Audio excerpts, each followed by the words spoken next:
مع بداية سنة جديدة خليني أقولك على شوية نصايح يمكن يفرقوا معاك. أولا كده، نفسيتك زي جسمك بالظبط، محتاج منك اهتمام ورعاية، تقدير واحترام.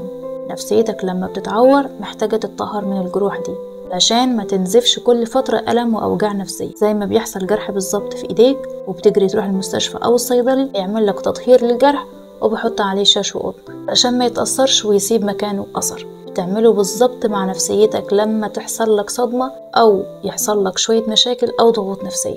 خليك ممتن لأي حاجة حلوة انت مريت بيها ولأي حاجة وحشة انت مريت بيها، لأن الوحش بيعلمك والحلو برضو كان بيفرحك. خليك ممتن لأي إنجاز انت عملته، حتى لو الإنجاز ده بسيط جدا وانت شايفه حاجة بسيط. ما تقللش من نفسك، خليك دايما شايف نفسك أغلى حاجة وأحسن حاجة وانك تستاهل الأحسن. مش معنى كده انك تبقى انسان متكبر ومش متواضع، لا. بلاش تتعشم في الناس قوي ولا تتعلق بحد، خلي تعلقك الزايد ده بربنا سبحانه وتعالى.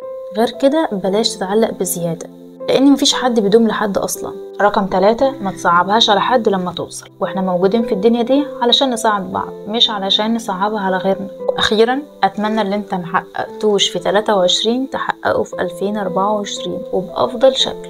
متنسوش تدعولي معاكم. سلام.